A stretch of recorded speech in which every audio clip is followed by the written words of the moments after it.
Thank you. I was going to talk about geology today, but I decided to share an experience that demonstrates the importance of reading, mathematics, writing, and lifelong learning. And maybe it will help you sometime. It started November 10th, 2010. I drove to school under clear blue skies, bopped into my office, and my phone rang.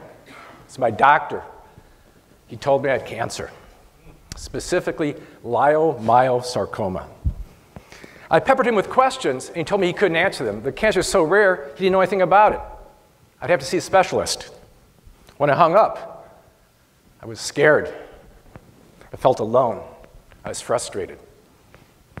I looked up the definition for leiomyosarcoma and found out that I had cancer of the smooth muscle.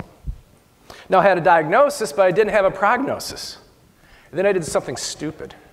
I typed in leiomyosarcoma prognosis in Google, and bad news quickly came to my screen. My temperature dropped. I started shaking. I was terrified. The prognosis is poor with survival rates among the lowest. Yes, I know I shouldn't try to get a diagnosis or prognosis from a website. Then a weird thought came to me that I laughed at later. You see, I thought, geez, this is a really bad time to get cancer, as if there's a good time. 5 years earlier, I became a full-time single parent, and I'd just gotten engaged to Claudia.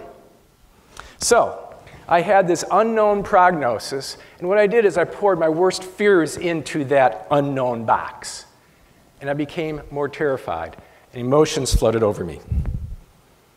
Meditation would have calmed my mind. I used meditation afterward, but for now I was curious.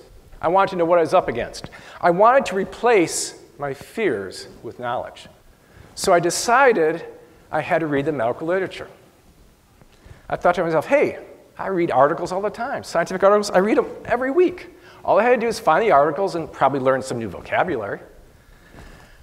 When I searched, I found 20 papers. My sarcoma is very rare. But what I did find out was that survival rates were higher than I feared. But the variation concerned me. Now, here's a curve of different survival rates for different types of leiomyosarcoma. My survival curve is lumped in with the red. What I wanted to know is, what are my chances of riding that curve out to the right? Do you see how long some people continue to live?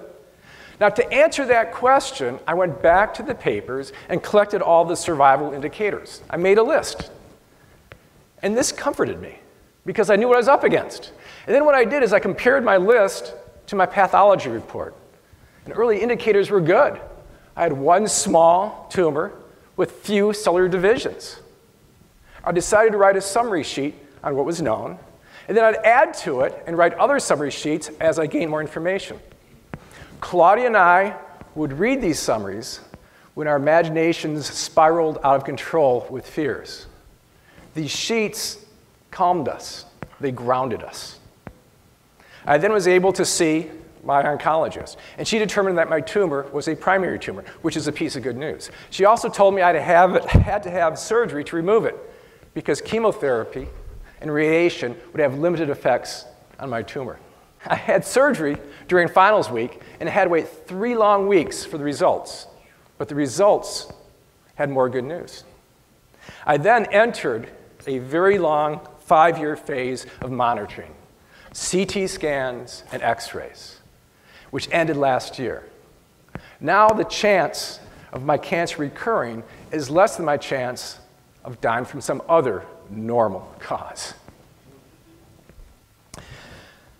I'm a very lucky guy to be here, and I want to close with this thought. When you face something terrifying, learning about it may bring some solace.